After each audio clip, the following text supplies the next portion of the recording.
Welcome back to Trashy Trashy. My name is Erika Curry. Hi, I'm Cassandra Cardenes. The reason why I'm garbage this week is one time in college, I got into a car accident. I was driving in a friend's car and I got rear-ended right by the tanning salon that I went to. This tanning salon. And I got out of the car and tanned while we waited for the police to show up. Oh, no. You left your vehicle unattended so you could tan? It was a friend was driving the car.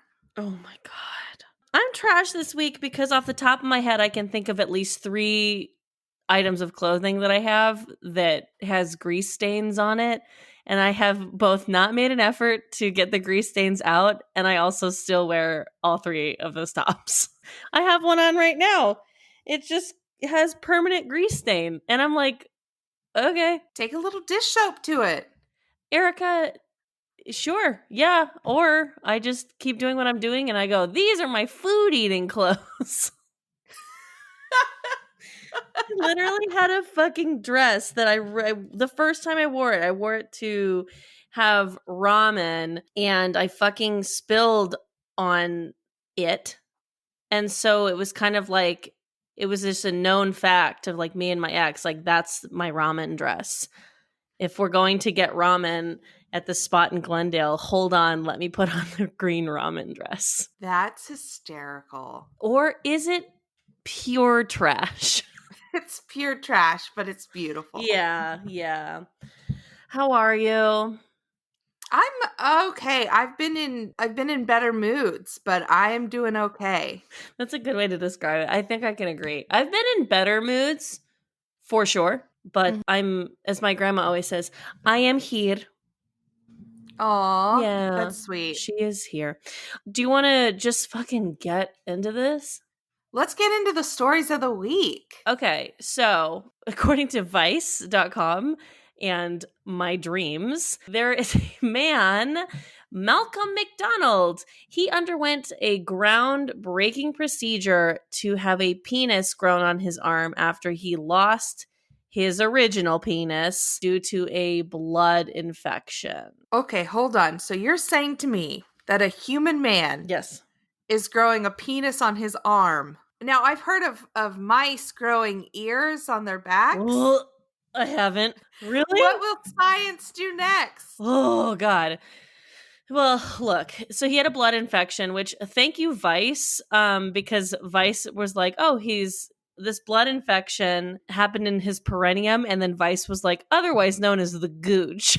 It's just like so fucking funny to me because it's like, who is it otherwise known as the gooch to except like frat guys? Or the grundle. The grundle. I've never heard it. I'm like, oh my God, you just put your finger on my grundle, babe. Why am I talking like this? Okay. Anyways, so there's this guy, Professor David Ralph. He is a phallus construction expert at University College Hospital London, which every fucking bit of that sentence sounds fake. Like, from his weird job title to University College Hospital London to Dr. Ralph. Who wants Dr. first name Ralph? Did you watch that show? God damn it, I can't remember what the show is. This is my biggest flaw, is that I will start things so vague and hope that people get them. There was a show, and it was like a love show, and I think that they were having people get married right away, and one of the psychologists who was like helping them was named Dr. Pepper. Yes. You do? I do. I know Dr. Pepper. Yeah. Dr. Pepper. Oh, gosh. The simple times. Anyway. Was it Married at First Sight? It's something like that, I think. Yeah. And then Dr. Pepper's there to like talk him through it, which is like, bitch, look at your name. What are you doing, Dr. Pepper? You could have had any career in the world and you chose to be a doctor knowing I think if your last name is Pepper, you have to become a doctor. Like, it's a family reputation at that point. But I want to be an artist. Sorry, the Peppers in this family are doctors. Okay. So Dr. Ralph, fake, he created a bionic penis for this guy who was born without one. And he told, so like he's got, like penis growing credentials, a good resume of penis growing. And he told McDonald that he would be able to build him a penis out of the skin of his left arm and it's like a rolled skin thing containing nerves and blood vessels, and it's in the shape of a penis. And then they added a urethra and 2 tubes that will allow McDonald to have an erection. And I have looked on the internet for a picture of this. I cannot find it. I can only find pictures of this guy kind of like hanging out in his backyard and like a blurred out part of his left arm, and it's hanging down, which is fucking insane. Like it's not like going along with his arm, you know? It's like Right. in a way that like it's literally dangling. Oh, it's dangling down from his arm. Vertical, not horizontal. Yes, Erika. Yes, that's the words that I was looking for. Wow. So here's my favorite part of this article, as if it couldn't get any better. He was supposed to have this penis taken off of his arm in 2018. And then he missed the operation because he was like sick, and it's just continued to get pushed back and pushed back and pushed back. And it's like, does he like having the penis? How do you get a surgery like this pushed back for 2 years and now COVID has hit? Well, it's part of the NHS, so which is the National Health Service in Britain, which to me makes sense because it's like a little socialized, so there might be a delay. Wow, Erika, you're blaming socialism? Oh boy. Jesus. I'm just saying, no comrades under 1K. Oh my God. You guys aren't aware there's a hashtag going around for people to gain Twitter followers called no comrades under 1K. But and how all many the comrades socialists do are I have to participating. follow in order to like get involved? Because that sounds awful. Do you want to scream into the void, or do you want 1,000 followers? That's true. That's very true. I think I only have like 6 or 7, maybe 800 followers on Twitter. So, you know, maybe I could use it. So he's got this penis on his arm, and he said that he's on the delays have been hard to deal with, he told The Sun, adding that he's unable to run because the penis waggles about and that he can't go swimming or wear a short sleeve shirt. Okay. I just got a massive visual of this guy in a long sleeve shirt. Yeah, thank God. With a dangle that waggles about. Like, but he's like, I can't get my reps in with this dick on my arm. I'm trying to get fit for when I have a penis again. There was another part that in this article that I read where he was just like, because he knew that his dick was going to fall off because of this blood infection, which I'm also like, what? But he just like, when it fell off, he just like put it in the trash. When it fell off, excuse me? Yeah. He didn't have it surgically removed? Well, because he knew it was going to fall off. The doctor said, by the way, that's coming off. And so when it fell off, he just put it in the trash. So he just treated it like it was like a skin tag. Yes, he did. I can't. Why did we start this way? Oh. Why are we like this? Oh my God. Well, I hope everything goes well for him and his penis that he's growing. May Malcolm McDonald soon have sex again with his fake penis. I wonder if he got Do you think that's a say in how. pseudonym? What, Malcolm McDonald? Mm-hmm. I doubt it. Why would you choose Wow. a stupid pseudonym to hide your hide your identity? Yeah, I guess. I mean, sorry to our listener, Malcolm McDonald, but yeah, it's our number one fan. Number one fan, Malcolm McDonald. May you get your bionic penis handled soon. Michael McDonald. That's who I'm thinking of. The singer, Michael McDonald. I can't think of any words, but like, you know the tone. Yeah. Tone and a Michael McDonald. I don't know what I'm doing. I'm tired. So speaking of tired, God, I'm not as good at segues as you are. The New York Times released a very interesting article on the history of Karen. We all live in a beautiful world right now, and so we all know that Karen has now kind of evolved from just like some white lady name to now like a symbol of white privilege and anger and like, you know, sometimes like racism in a way. So it's kind of for me until like 2020, to be a Karen was like, oh, I just want to go speak to your manager. Right. But like now to be a Karen is like, you are fucking bananas. and like an insane woman. It's evolved because now when I think Karen, I'm like, what I really want to say is cunt, but I'm calling you a Karen instead. Sure. Which, and actually it got addressed in this article.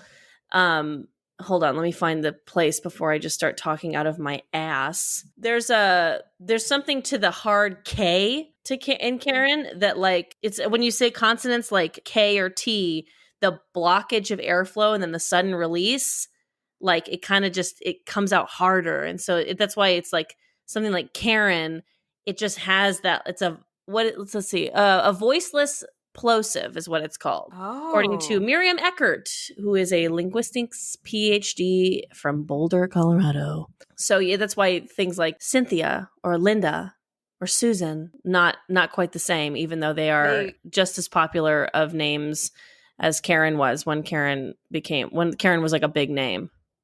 they just roll off the tongue. Yeah, they roll off the tongue and it doesn't like, okay, Susan. It's kind of like, well, it's not the same. Yeah, Okay, it's Karen. not the same. It's like, whoa. Okay, Karen. Now, have you ever been a Karen? Me? Yeah. Are we talking in the traditional sense or are we talking in the 2020 sense? Because in the 2020 sense, fuck no.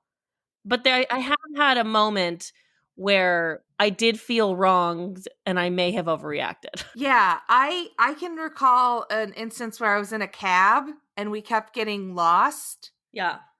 And I was like, this guy's just taking me for a ride, and I was about to Karen out. Mm. And Did you I was do it like, or no? I did. I went half Karen. Okay. I went half Karen. I was waiting tables and I was leaving my job, and my car was parallel parked, and so I was blocked in by a moving truck.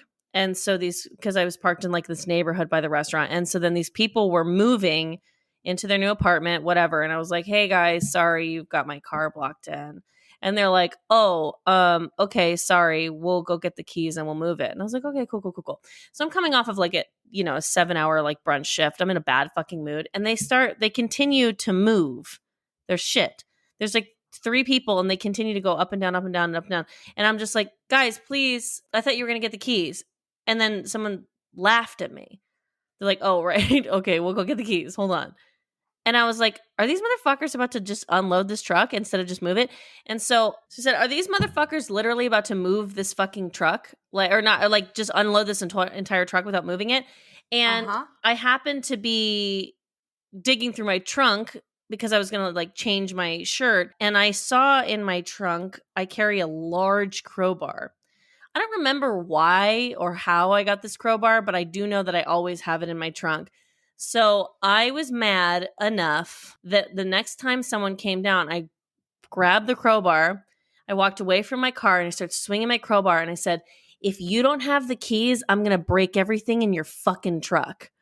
And they said, okay, wait, Jesus, crazy bitch. And then they moved the truck.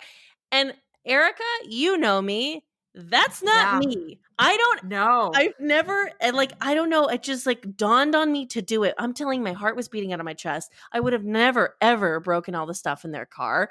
Like, no. But I was so mad that I just completely like 0 to like 200 where I'm like, oh, fucking break all your fucking shit. But it worked.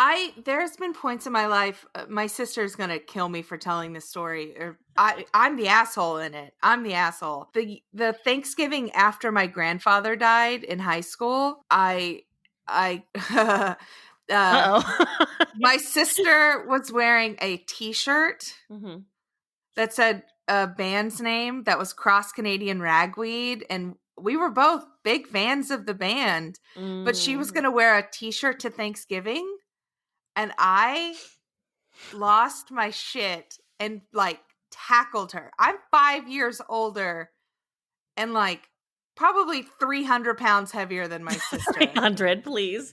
Okay.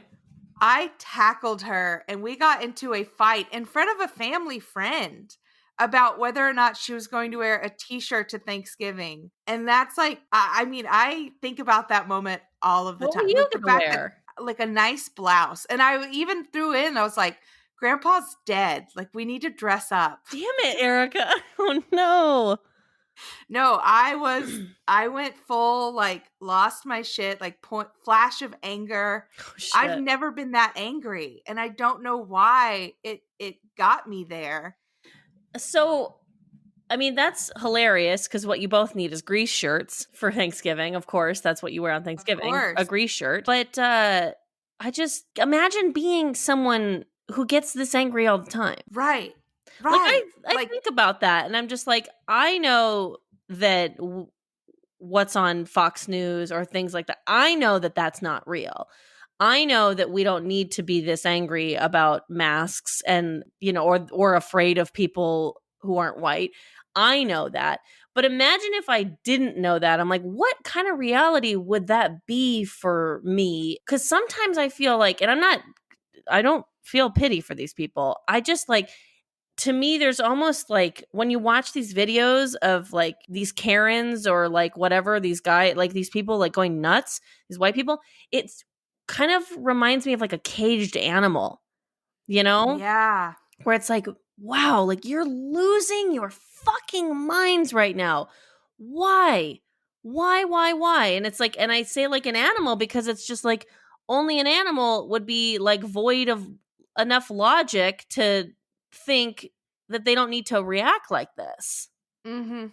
So, did I just call angry white ladies animals? Yeah, I did. I think that's a lot more empathy than I can muster for them, but I think that that's beautiful that, like, you can. I mean, Like, put yourself in their shoes, essentially. it's got to be scary. I just kind of wish that like they just weren't that way. For sure.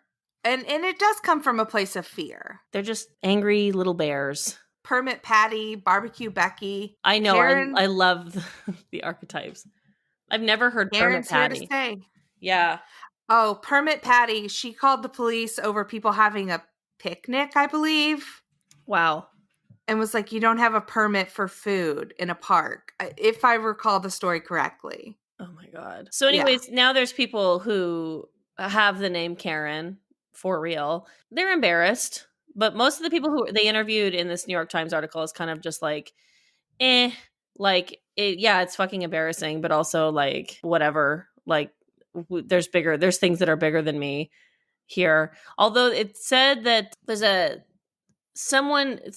of the San Francisco Board of Supervisor members, Shaman Walton, he is trying to introduce an act. It's called the Karen Act, but it's Karen with a C, but it stands for Caution Against Racially Exploitative Non-Emergencies. But it spells Karen. And then the bill would change the city's code to punish people who call 911 and file false racially biased comments or complaints. And there are some people who have the name Karen being like, okay, can we please change that fucking title? Like, because it's a bit Go much. shaman. Go shaman. You think that's a good idea to like have something that's literally called the Karen Act? Yeah. That's crazy. I'm trash. No, I get it. I get it. Like I don't know. I feel neither for it nor against it, I suppose. I wish it the best, as the president would say. As the president says, I wish them the best. I do think Next that people out of- should be in trouble for that kind of stuff though. So Yeah, I agree. It's trash to call the cops on children and or just because people you're of color. a racist psycho. Yeah. Like, ugh. So speaking of psychos, we got a story from the Washington Post. A man, he fired at officers with an AK-47 after refusing to wear a mask. And let's see, a cigar clerk told yes. Adam Zabrowski on last Friday that he had to wear a mask in the shop. Zabrowski's the guy's name. Okay, great. Yeah. And the 35-year-old man angrily refused and said he grabbed 2 stogies and stormed outside and then pulled a handgun and shot at the clerk. This is okay. I have a couple problems here just to get started. First of all, you're shooting at clerks, you're shooting at people, and then you're shooting at police officers. This guy is not dead, by the way. No, he was shot at. I don't know his race, but I'm just saying that, like, I think he's not a person of color, or if maybe he is. I'm just trying to say, I don't know what I'm trying to say. I'm pissed off that the police officers, the way that they explained this away was that he was not handling the pandemic well. Yeah, Zabrowski is definitely like a Polish white person name. Like, I guess I've I never. could have done some research to figure out what his race was, but I'm just saying that if this guy was not, if he was a black man and you're shooting all these people, he would be dead, and there would not be the excuse of, well, he wasn't handling the pandemic well. They would have been like, well, that guy Guess was. what? I had a scoop of peanut butter for breakfast. I'm not handling the pandemic well. Here she is. She's back on her peanut butter bullshit. I'm just saying. You know what I had for breakfast? Spaghetti squash and turkey sausage with tomato sauce. That's what I had. That sounds like a perfectly fine dinner. Yeah, no, but I had it for breakfast because I'm not handling the pandemic well. I didn't shower for like 3 days in a row because I'm not handling the pandemic well. I have like a new red thing on the right side of my upper cheek that I saw this morning, and I haven't put any skincare or anything on it. I'm just letting it be there because I'm not handling the pandemic well, you know? I sometimes can't get off the couch because I'm not handling the pandemic well. I'm not shooting at cops. I would never shoot at a police officer because I'm not handling the pandemic well. Worst case scenario, I text my ex. Okay? Worst case. Jesus. This guy's pure trash. Yeah, that guy sucks. And I mean, he just, what do they think the masks are doing? Do you know? Like, what are they afraid of? It's an infringement of their rights. They think it inhibits their ability to breathe, which I'm like, talk to a surgeon who does surgery for 8 hours at a time in a mask. That's what I'm fucking saying. Like, they don't teach you in medical school how to fucking breathe through those things. I think that's like a whole course, is how to breathe in a mask. How to breathe through a mask. 101. That's why medical school tuition's so high. Step 1, put on the mask. Can you breathe? No. You're dead. Thank you. This is my class. Can you tell I've never been to college? I don't know what professors do. I only see them in movies. I dropped out. No, that sounded right to me. Yeah. So there was a party in LA, and according to CNN, party in LA, and a bunch of LAPD officers were at this party without masks, no social distancing. The party was to celebrate first responders. And isn't it ironic? It was held at Sassafras, which is part of the 1933 group. Have you been to Sassafras? I have. My friend used to be a bartender there. It's like kind of fine. They had it's a New Orleans themed bar? I think so. And yeah, they usually, I mean, I don't know if they probably don't now, but they usually have like live music and like a band that plays in the rafters or something like that. There's like a really cool upstairs, like speakeasy type room. I haven't been up there. I wasn't cool enough. I mean, that's why we were friends with the bartender. Lucky. Oh, God. But Sassafras was in a horrible location. I will say that. Yeah, like that part of Hollywood. Just like, where do you fucking park, you know? I mean, you shouldn't drive, but like, whatever. Anyways, I read in this article that like when CNN was like, hey, don't you guys think that you should be social distancing? Like one of the officers was like, yeah, why don't you call the police? Which is hilarious. Yeah, I mean, that's a hilarious joke made by a police officer, of course. I don't think we can deny that. That like LAPD, problematic as they are, good senses of humor. Garcetti, our mayor in Los Angeles, he's saying that he was going to start shutting down power at these big parties. Yeah, after several large parties and gatherings that they said that they would just turn off all utilities to them, which I'm in support of. Yeah, do it. I don't know why people are still having parties. What is the point? How do you know that many people who are willing to be like, fuck it? You know? I only know, like, I can't even count on my hands the amount of people that I know who would be down to just say fuck it and have a party. And these people are getting like 100, 200 people parties together. I get like not handling the pandemic well. Sure. I get the need for socialization. I miss people. I miss seeing people other than my roommates. Right. I miss it. I'm a social beast. Like you put me in a party and I'm going to become the life of the party pretty soon. Oh yeah. Or I'm in the corner having like a really deep conversation with somebody that does not want to be having like a conversation about their dead grandma. Little but bit I'm of like, both. let's dig deeper. I'm either like swinging on the chandelier or I'm about to make somebody cry in a corner because I want to know their life story. But I'm not. I think this was kind of garbage on their behalf. Can't remember Did the you last see? party that we were that we were at together. I think it was your Christmas party. Probably so. That was a ball. It was great. It was like a Die Hard themed Christmas party.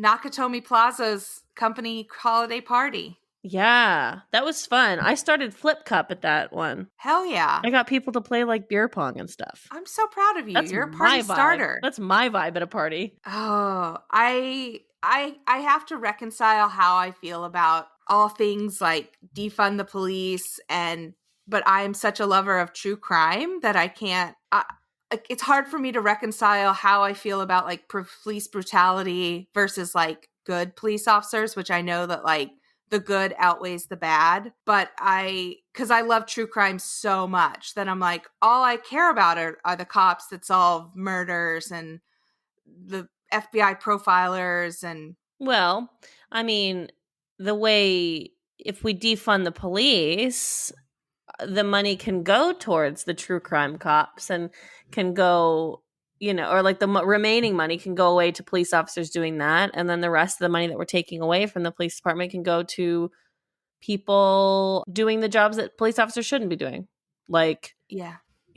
Wrangling animals or not actual animals, not Karens, and, responding to unhoused people and things like that. So Yeah. I think that you can have it both ways, Erika. Okay. I think that sounds good. Here's the thing. You defund the police, people are still going to get murdered. That's true. Thank goodness for my true crime obsession. It's just good that, like, they're not being murdered by the police. That's absolutely true. Speaking of those who have passed. Uh-huh. Oh, right. According to Vice, there was a popular Twitter account called it's @sciencing_bi and bi.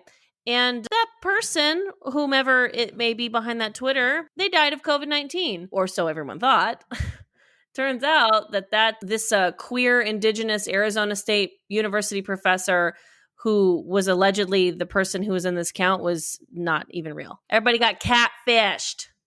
Y'all got catfished. This is like fucking crazy, but also makes total sense how it happened. I mean, people are so lonely during this pandemic that they're making up personalities. It's frustrating when like things like this happen though, because it's kind of like, for all intents and purposes, like this is probably like sharing some like decent information about the pandemic, but like because it was a big catfish and a fake person, now it is technically fake news. And that's what's crazy is I saw a tweet by, I believe, Joey Cliff that said something to the extent of people have to make up indigenous people to like know someone that's indigenous. Wow. Which is so, I mean, I think that's kind of like so indicative of like how we treat Native American and indigenous people in this country. Yeah. Is that as someone that comes from like the land of like Oklahoma, which is like where all of the 5 tribes were dumped through the Trail of Tears, essentially. And now, due to the Supreme Court ruling, half of Oklahoma is back to Indian territory. I grew up, and so like Native people and indigenous people, I'm indigenous myself, like it's normalized to me. But I did not realize like when I left my bubble of Oklahoma, how few Native people I would run into and or know of and or would be in places of power or, positions of power. And it's crazy. Right. Sorry to say crazy. I don't mean to ding on mental health. Can we not say crazy? I don't know. Oh, Jesus, fuck. I think there's like another way to say what we're trying to say. I don't know. We're just doing our best. We're just doing our damn best. Oh my fucking, I probably have said crazy 1,000 times. I didn't know that. Look. I just think that this whole catfishing thing was somebody so lonely. Yeah. What's interesting to me is how many followers did they get? That's a great question. I mean, they deleted the account, so I'm not sure how to find that out, but it's kind of just like, I don't know. I mean, it was science Twitter circles, like There's They're different. big. They run They're deep. big. Beth McLaughlin, founder of Me Too STEM, was the one who announced that Sciencing Bi had died from COVID-19. So a lot of people are suspicious that she's the one who ran the Twitter account. And Ooh. so it's kind of like, it almost feels like a performative art piece, you know? Yeah. I mean, Like, my mind's blown by this story. to watch people care about this person that was fake. I mean, yeah, that's like so heart-wrenching that like people had a connection with somebody that turned out to be completely false. But just the person who did the catfishing, the catfisher, Yes. The cat fisherman, if you will. the catfisherman. I mean, that's like such a lonely life that you have to make up a personality like that. I mean, but she might not have been lonely. She might have been trying to like prove a weird point. Have you ever catfished or been catfished? I was a catfisher on AOL AIM. Nice. I had a picture of this girl and she might have been just a real person, and I would send that out as my picture. Wow. Because I didn't think I was pretty enough for the internet, so I just found like a picture of a pretty girl, and then that's who I was on AOL AIM. What? But like, were you in chat rooms? Oh, I loved a chat room. I was all up in a chat room. You and I were around the same age. We were pretty young. I remember being in elementary school when chat rooms were happening. Oh yeah, I was like 12 when I started getting into chat rooms. Wow. So And saying I was 15, of course, or 16, you know. Hot. Yeah, ASL, age, sex, location. Age, sex, location. Yeah. Yeah, I remember saying that I was older, and I remember being in a chat room in high school, I want to say, because I was at my friend Kylie Bowen's house. I don't know why I used her real name. Oh well. And we were like on a chat room, and then someone sent us a dick picture. Was that in high school? Maybe that was later. Middle school. That was middle school. Middle school. I went to high school in Burbank. Okay. Yeah, so I was in middle school and we got a fucking dick picture, and it was like, whoa. What? But like, also, of course we fucking did. And I'm not trying to victim blame ourselves, but like, we were like in there like two young middle school girls fucking around with these like weird horny dudes online.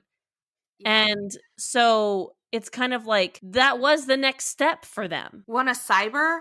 That was Yes. the term. Yeah, do you Cyber. want a cyber? Yeesh.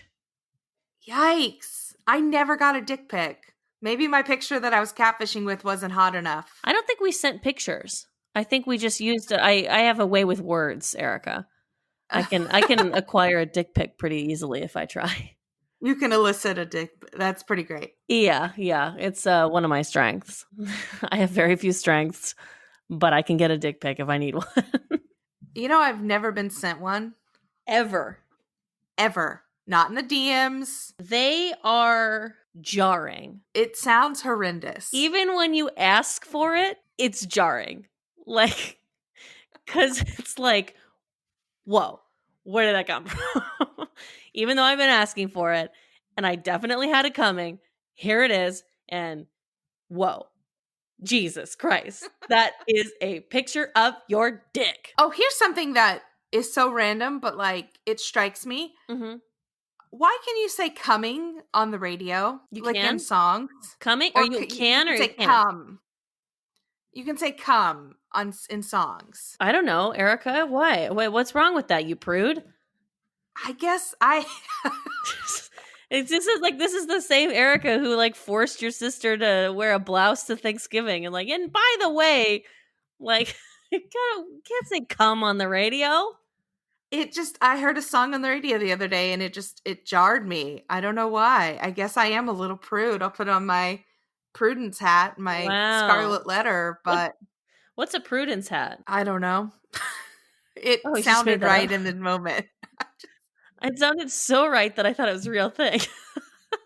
It sounded so right in the moment. I just don't know. Yeah, they can say coming on the radio, I guess. They can't say a lot of other things on the radio. I don't listen to the radio that often, though, because I don't know. I'm not 100. Sorry, Erica. I didn't mean to come at you like that.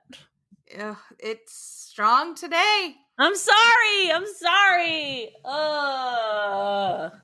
According to LAeater.com, the Salt Bae, whose real name is Nusret Goik, you want to?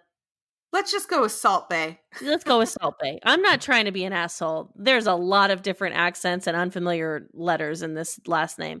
It's the G with the O with the 2 dots on top, the K, and then the C that kind of has like a goatee, and then an E. Like, I don't know how to say that. So, anyways, Salt Bae, he was like an Instagram famous guy. You know who this guy was?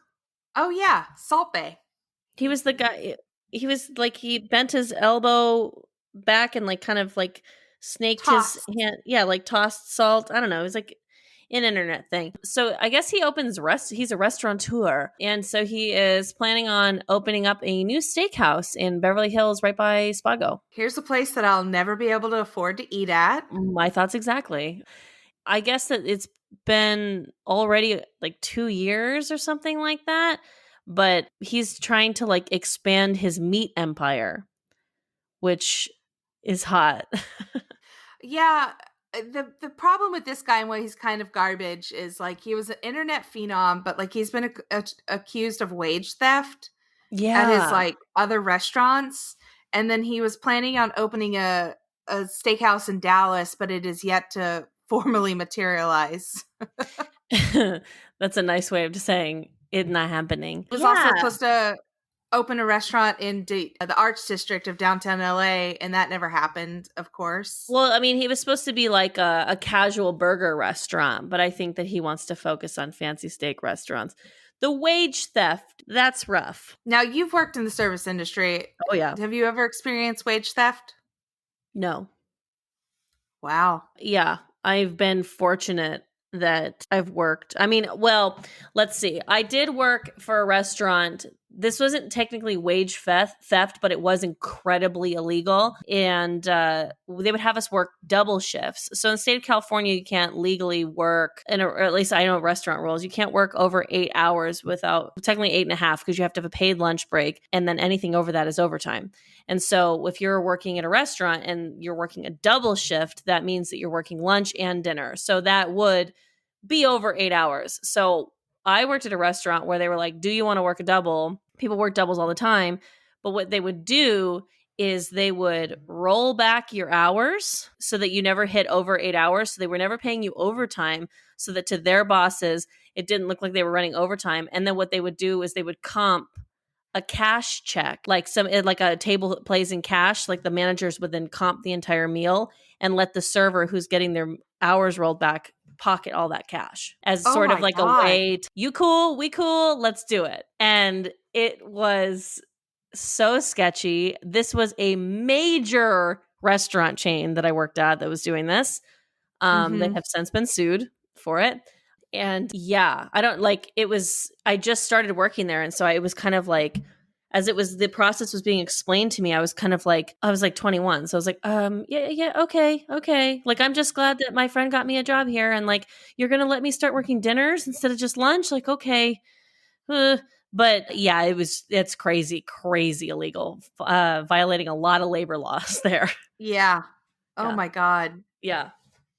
So speaking of doubles, twin YouTube stars face criminal charges for staging fake bank robberies. Yeah. Alan and Alex Stokes. They're 23-year-old Orange County YouTube people. And so what were they doing? So essentially what they were doing is they were dressed up like they were in all black, wearing ski masks and carrying a duffel bag filled with cash. And they were pretending that they had just robbed a bank while being filmed, and then ordering an Uber. And when they got inside of the car, the Uber driver refused to drive them. Everyone thought that they were trying to carjack the driver and that they had just robbed a bank. So the Uber driver wasn't in on the joke. Anything for the gram, right? But to me, it's like, if you're going to pull a prank like this is why I don't like, I have a lot of reasons why I'm not a big fan of influencers and YouTubers, but like, they don't know what they're doing. You know, if you want to stage something like this and make it look real, You need to be involved in every step of the process. Your Uber driver needs to be undercover, everything, because if you do it well enough, it's just like a movie. No one's going to know it's not true. But these Exactly. people are trying to get genuine reactions and involve actual, like, innocent bystanders in their fucking, like, attention grabbing videos and shit. And it's, yeah, good. You should be in trouble for that. Leave other people out of your stupid fucking pranks. Like, just stage the whole thing, get your fucking clicks, make your money, and move on. Yeah, no one's going to know that it was fake. No, Like- no one's gonna know. That the Uber driver wasn't in on it. Just hire some freaking student actor as your Uber driver. Like, No one's going to know. Yeah, like you're involving an Uber driver who like makes like fucking shit money and all this stuff, and who's like their car and their license plate, and this whole thing is their entire business. And you're getting them involved for a fucking prank. It's like, fuck you. Go to jail, you dumb shits. Like, learn your lesson. I mean, we've already talked about Jake Paul, but Ugh. I hate YouTube culture. I hate the beauty YouTube culture. I hate prank YouTube. The only good YouTube is when I'm like, how do I mount a TV? And then Yeah. it's some slow talking, like, old man being like, so you want to mount a TV? You're going to take your stud finder and you're going to do this. And I'm just like, yes, yes, yes, yes, yes, yes, yes. There's this old cowboy that I watch on YouTube that restores Sure. cast irons. Ooh. Like cast iron pans and, pots and pans. Uh-huh. And I'm like, yes, this guy's allowed to YouTube. There should be a license. It's like, it's one of those things where these people aren't good actors usually, but like, I don't care. Like, make your money. If you want to make your money as a personality, I'm not going to come at you. Just leave other people out of it. The whole, I know that it's not quite the same, but it just reminds me of like when there was that kind of that trend where people were just like sucker punching people. Oh, yeah, that was horrific. It's like, what the fuck? Like, for what? Who wants to even watch that? Like, write a song or something. Yeah. Do something better. Fucking losers. That's trash.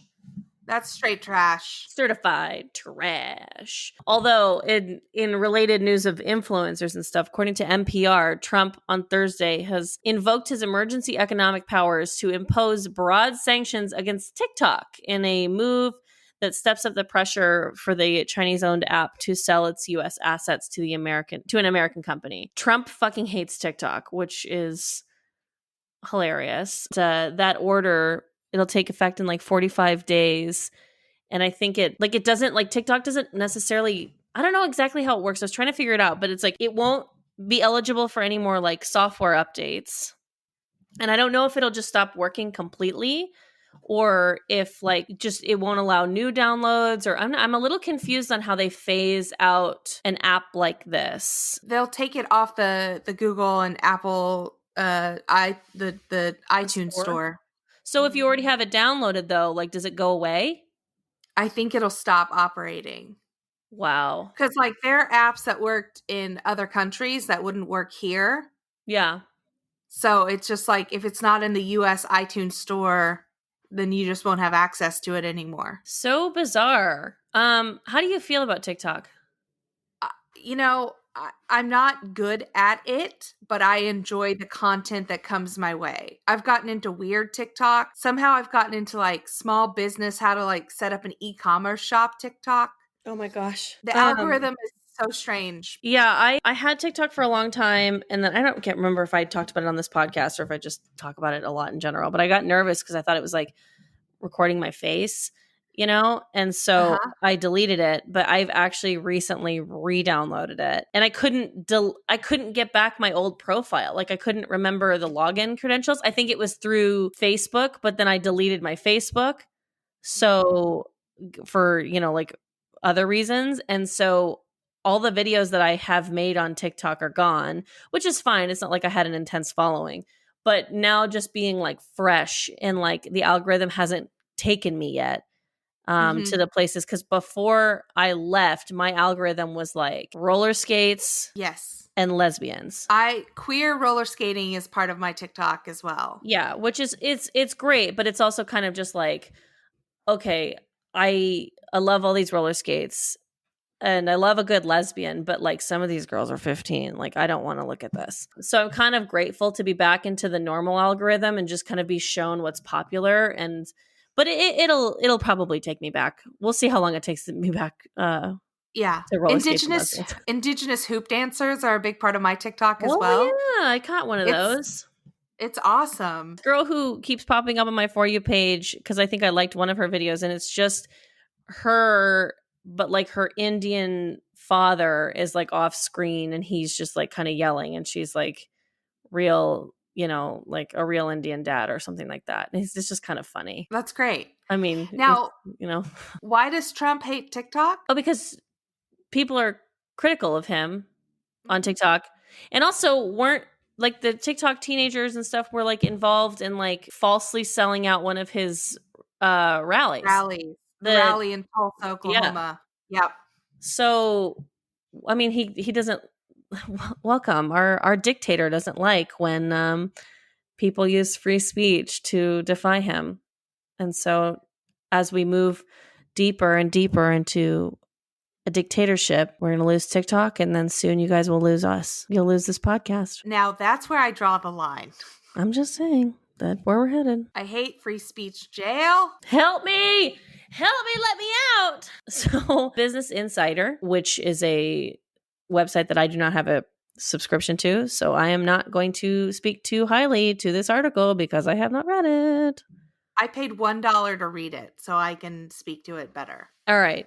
Well, you let me know if you need me to read, but otherwise I'm going to need you to just tell me what happened here. Okay. So Bon Appetit's Test Kitchen is... Bon Appetit is like a YouTube thing, right? Yes. Okay. I like this kind of YouTube stuff. Cooking YouTube can stay. Fuck yeah. 3 of Bon Appetit's Test Kitchen stars of color are departing from the video channel after failed contract negotiation. The entirety of their on-camera talent has refused to host videos since early June, when the talent of color said they were paid less than their white counterparts. Whoa. Mm-hmm. So they said that they would no longer appear in Test Kitchen videos, and they shared on their Instagram stories on Thursday why they chose to leave. Does Bon Appetit said anything? I haven't checked to see what their statement is, but I know that they were in contract negotiations. And honestly, this was like one of the YouTubes that I watched pretty religiously. I love Bon Appetit's YouTube. I do too. They're fun. When they started doing them from home due to quarantine, I loved it even more because I got to see what their tiny New York like kitchens looked like. Yeah. Well, that's fucking shitty. I'm a little surprised. I don't know why that stuff like this still happens. Yeah. Like it must be like a subconscious thing. Like you're like just kind of like you're just racist and you don't even realize it, that you're offering your white employees higher wage. I don't know. I really don't get it, dude. I really don't get it. It's a garbage mentality, and be it overt or subconscious, like it is what it is. It's fucked up. Pay everybody the same. Have we learned nothing from the contracts from all 6 actors of Friends? They get along and they stay friends if they just all make the same amount of money. Oh, I didn't know that. You didn't know that happened? There was like the first season, everybody got paid a little bit of different stuff. And I don't remember if it was like the second or the third season, but like David Schwimmer was getting paid the most. And then they all kind of, yeah, right? And then they all kind of lumped together and they were like, what are we going to do here? I think David Schwimmer had the biggest career prior to when Friends started. And they all just agreed that all 6 of them were going to get paid the same.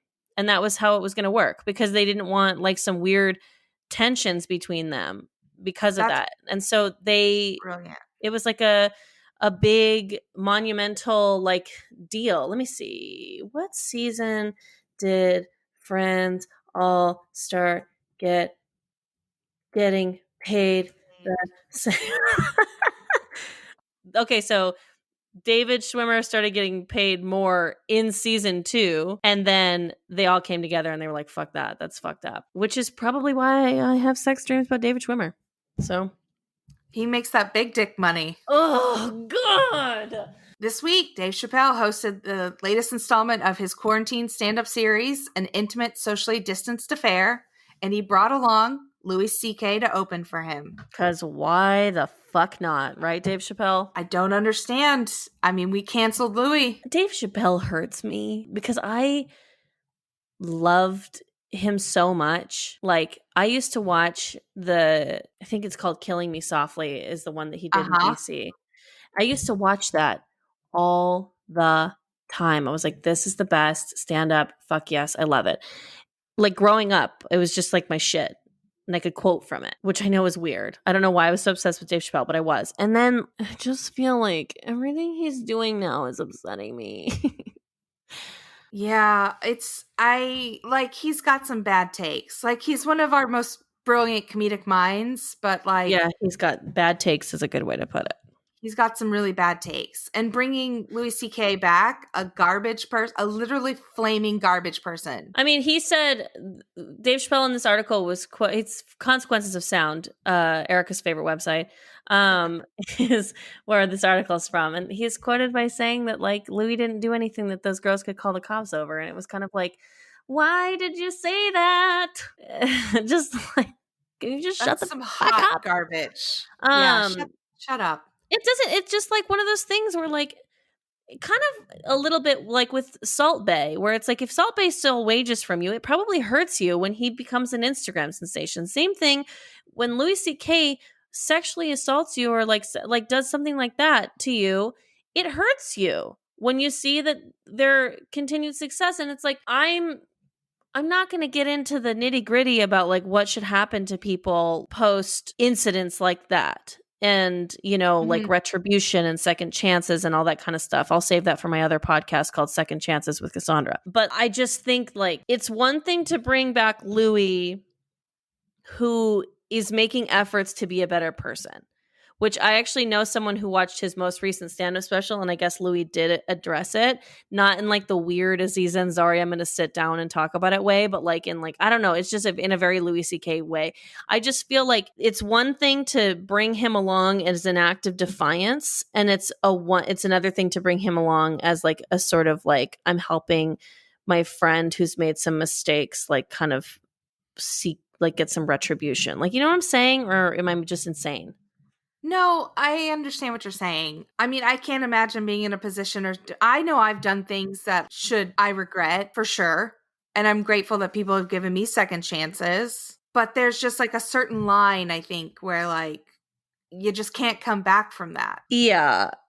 I mean, it's been done. People have come back from it, whether they should have or not. I think it's just kind of like, I guess, like, everyone's just, I don't think that Louis C.K. is like fucking Mel Gibson and people are just going to pretend like nothing happened, which, by the way, I don't like that people are doing that with Mel Gibson either. I don't know. I don't have to pay to see them anymore. Like, to me, like, they can exist as a person, they can be a father, they can be whatever. I'm just not going to give them any money or any of my attention. That's fair. That's very fair. Which I guess I have given them my attention on this podcast. So I guess I'm a big old hypocrite. God But fucking damn it. Now, can we get to the dumpster fire of the week? Trash me. Okay, guess who our dumpster fire of the week is? who could it be? Fucking Ellen DeGeneres. Oh, this hurts me. Oh, why? Why does it hurt you? You big Ellen head? I'm not a huge Ellen head, but like, just knowing what her legacy is and then being so disappointed in somebody. And this has been an open secret in LA. Oh yeah. Like, I am so fucking sick of open secrets in LA, by the way. Like, literally. There's no open secret that has ended up like, the best open secret in LA is the fact that, like, Masa has great pizza.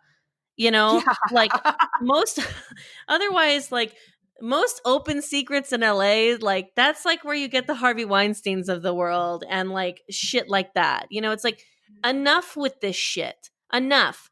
We're done. We're done with mean people. Mean people don't get, that's not what success in Hollywood needs to be anymore. I thrive on finding out that people who are pieces of shit and who have used that their whole career, and I'm not just talking about Ellen DeGeneres. Like, I don't know what her evolution has been. I know that she's not nice, but I'm talking about her showrunners who were, like, you know, sexually harassing people, like all these kinds of things. Like, if you think that you get to be the most toxic person in the room and that's how you're going to obtain power, not anymore, dudes. Thank you. Thank you for this stand. Fuck that. It's time to be nice. It's time to fucking be a good person and put out content for good, like, and as a good person. Some of the accusations are not just about sexual harassment, but also racially insensitive remarks that her staff cultivated. So, a Black employee that used to work for the Ellen DeGeneres show told BuzzFeed News that she experienced racist comments, actions, and microaggressions during her year and a half as an employee. When Yes. she was hired, a senior level producer told her and another Black employee, "Oh, wow, you both have box braids. I hope I don't get you confused." And then one of the other main writers told her, "I'm sorry, I only know the names of the white people who work here." Instead of coming to her defense, other employees just kind of awkwardly laughed it off. I heard a story from a friend of a friend. I don't know personally anybody who's worked for Ellen DeGeneres, but I have friends who do know people who have worked there. And it was described as, "I'm trapped in my dream job." Oh, Like, it's so cliquey and mean and like just vitriol, and then another friend of a friend who was fired said that it's almost a point of pride to be fired from the Ellen DeGeneres show because it says something about your morals as a person. Like, that's literally what's up. "Oh, you worked for Ellen? What happened? I got fired." Okay, so you're not a piece of shit. Okay, great. now speaking of piece of shit, I know somebody personally that was fired from her waitressing job because she had a chipped manicure. Ugh. And Ellen said, "No, thank you," and spoke to the manager. She Karened out and got her fired from her waitressing job. It's just like bananas. And so then you have all these celebrities. Well, there's a celebrity, like Brad Garrett. He came out and said, "Yeah, everyone knows about this, and I'm glad that this is finally happening." But then there's other celebrities like Katy Perry and Kevin Hart who are posting like these things on their Instagrams and shit, saying like, "Oh, we love you, Ellen. Ellen has been nothing but nice to us, and we're sorry that this is what's happening to you," and blah blah blah blah blah. Of course, she's fucking nice to you. Yeah, You're that's the class celebrity on her show. solidarity. Unless you're That's Dakota Johnson, she's nice to all the celebrities on her show. that was iconic. I think that was like the tipping point. That was Dakota Johnson telling Ellen, like, I invited you to my party and you didn't show up, like, and just like shutting Ellen down is like the horniest clip I've ever seen in my life. Like, I'm just Yes. like, Dakota Johnson, run me over with your car, spit in my mouth, tell me I'm a piece of shit, let me pay your bills for you. I love you. I want you to be my girlfriend. Please. Yeah, it was iconic. Please, mommy. Yeah. She's the best. And I mean, I feel that way about Dakota Johnson most of the time. It's not always like, when she's telling off Ellen DeGeneres, but like it definitely like solidified all of It those ramped feelings it that I up. said. It definitely took it over the edge. Yeah, I mean, do you remember Ellen was given a award at an award? Well, she was like a lifetime achievement award at one of the big award shows recently. It was like the Emmys last year or something like that. And Kate McKinnon gave this like great speech. And I remember feeling emotional, like watching Kate McKinnon's speech and things like that. And I kind of knew in the back of my head that there was some weird stuff going on with Ellen, but I didn't know for a fact. And it wasn't until after that happened. And then I looked at Twitter because I tend to stay on Twitter during award shows. And all this stuff of the comedians I follow started coming out. And I was like, whoa. And that's when I kind of found out about this. Oh, see, I've known about this for years. And I don't take glee in somebody's like downfall. I just like for people to know the truth. Yeah. So Ellen wrote an apology letter. She said, "On day one of our show, I told everyone in our first meeting that the Ellen DeGeneres show would be a place of happiness. No one would ever raise their voice and everyone would be treated with respect. Obviously, something has changed, and I'm disappointed to learn that this has not been the case, and for that I am sorry. Anyone who knows me knows it's the opposite of what I believe and had hoped for our show." And then she goes on to say that like she brings up the hardships that she's experienced in her career, as like coming out on television, and then like basically saying like, if it wasn't for COVID, I would be doing this, on stage with all of you guys rather than like this. So I think she's trying, like, what do you think? Like, do you think she can fix this? I don't know if you can come back from such a toxic place. Right. I don't know. To allow this level of toxicity to like permeate and to like have this reputation, like it has to come from a fundamental place of complete pivot. And I don't know if at her age and at her place in her career, she can do that.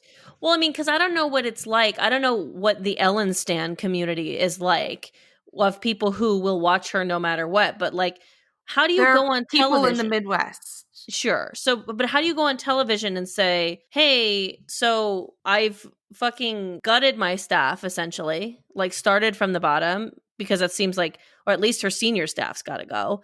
So it's like she has to make that move and then literally go on television and go, I would like to ask for forgiveness because when you hear about celebrities who won't let you look them in the eyes, that's me. Like, how do you do that?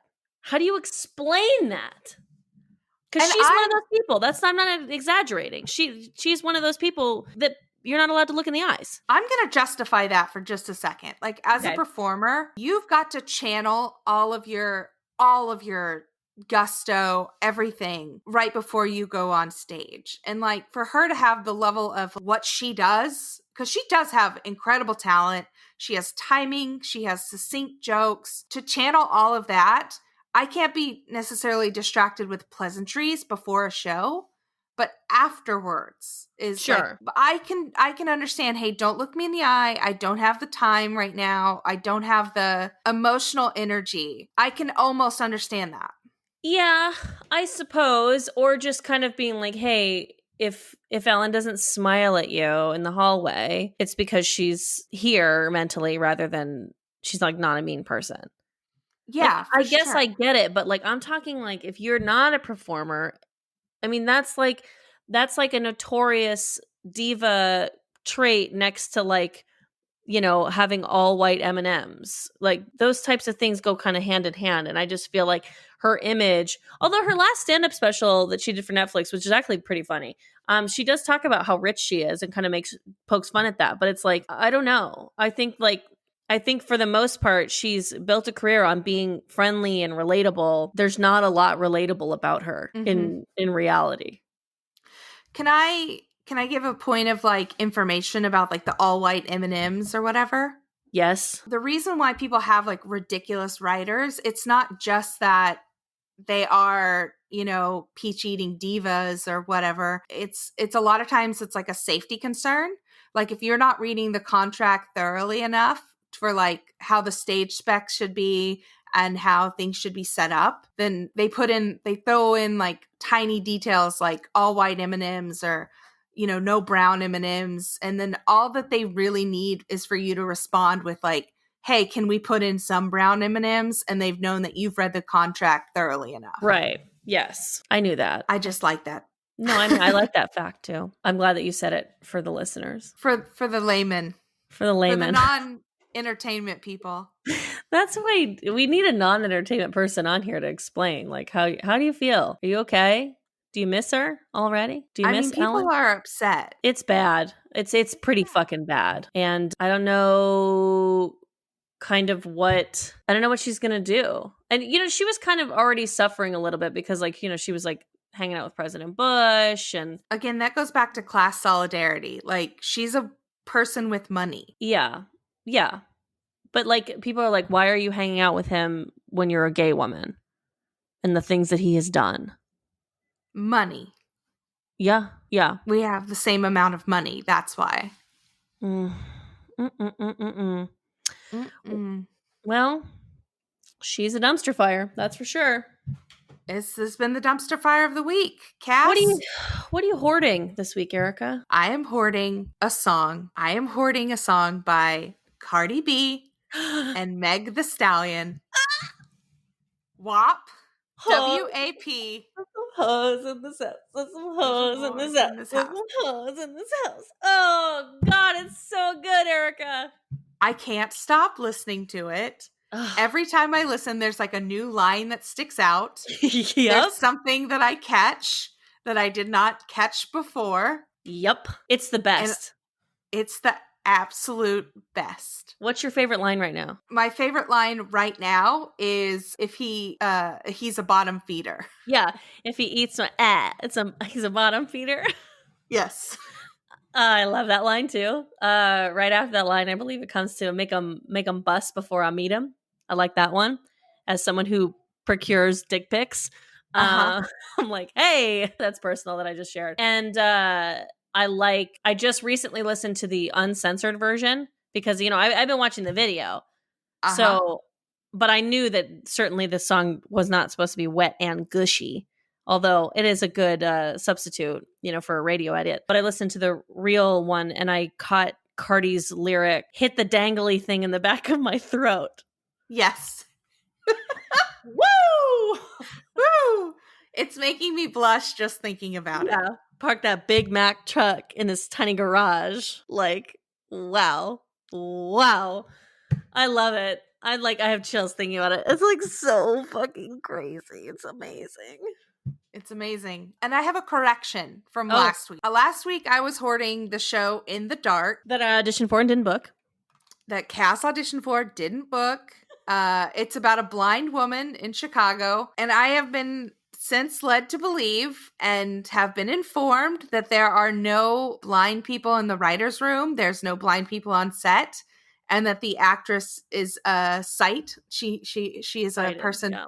sighted person, and I've come to believe that that's kind of garbage, ableist bullshit, and I will no longer be watching In the Dark. You heard it here. Our first retraction probably won't be our last. Now, the other thing I'm hoarding is I'll Be Gone in the Dark about Michelle McNamara and the Golden State Killer, and I just finished it and wept openly. Oh wow. So this was the case that like my true crime obsession was one of the absolute the pinnacle of true crime to me, and they couldn't have figured it out without her, right? I mean, she was integral. Yeah, she was integral to figuring it out. Yeah. Wow. Now, Cass, what are you hoarding? I'm hoarding scary movies in August. Ooh. I don't know how else to put it. I've been watching horror movies like the originals. Not all the originals, but like I watched Cabin in the Woods a couple days ago. Just checked it out again. Awesome fucking movie. I watched Nightmare on it's a great movie. I watched Nightmare on Elm Street for the first time, the original, a couple days ago. It was fucking great. I mean, it's like all campy and not super scary, but if I would have watched that when I was a kid, I would have been fucked up. So like, thank you, Mom. Gonna watch probably like the original Halloween. I think just a general like hoarding of Jamie Lee Curtis. And just like that's probably I'll keep that one for the year. But yeah, just been like getting super into watching like old horror movies lately. It sounds fun. And then the other thing I'm hoarding, which is a shameless plug. Although, wait, do you have any horror movies that you recommend? My therapist recommended me some, which I'm glad that we have that relationship. Yeah, Phantasm 2. Phantasm 2. Yes, the sequel. Why not the first one? The first one's great, but like you really get into the minutia of the story and like the character of like the tall man. You really get into it in the second movie. Is it scary? Not super scary. I mean, I think I've been enjoying that. I've been enjoying like campy ones that aren't like legitimately super scary. It's definitely campy. There's these like floating orbs that come out to penetrate people. Mm-hmm. And like they have knives inside of it. It's very campy. Sick. I've been liking that because the last like legitimately super fucking scary movie I watched was Hereditary, and I love it and I recommend it to everybody who hasn't seen it, but I can't watch it again. It was fucking terrifying. So I've been having fun watching these ones. My therapist recommended The Thing. He said that The Thing is actually legitimately scary, and yeah. The other thing I'm hoarding is a friend of mine from my other podcast, the Nooner podcast, John Sylvain. He created a board game, or it's a card game. It's called You Know It, the game. And so during quarantine, he's been hosting live You Know It games on YouTube, and they're usually on Thursdays. I've played a couple times live. I'm playing again this Thursday, so I guess this is also kind of a plug. The last time I played against Drake Bell, who called me cheeky. So thank you, Drake Bell. Definitely not still thinking about that. The week after, or no, last week, Paul Giamatti played. Yeah, John knows like famous people. It's like crazy. So then this week, it's going to be me. I'm playing live on YouTube. You Know It, the game. I'll put it on Twitter, but I recommend it. It's fun. I'm playing against one of the Impractical Jokers. Oh, wow. Yeah, so I'm definitely hoarding it. It's a fun game, fun for quarantine, fun to watch, fun to play yourself. If you go to youknowwhatthegame.com, you can purchase your own. So that's like I'm hoarding / plugging. Awesome. And look at me plugging for another person, but also me because I'm gonna be on it. So you should watch me.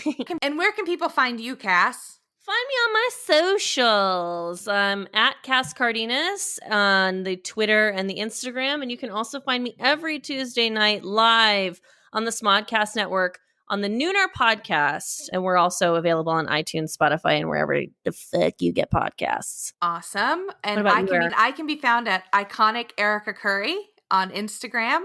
You can find this podcast on Instagram at Trashy Podcast and on Twitter at Trashy Podcast 1. Yes. And iTunes, Spotify. Leave us a review, please. Please, we would appreciate it if you like what you hear. Share it with your friends. Please. If you don't like what you hear, then please don't leave a review. Shout out to our one listener in Ireland and our one listener in the Philippines. Yes. Hello. We love that. We love you. And thank you guys so much for listening. And have a great week. Stay garbage. Stay garbage. I like that.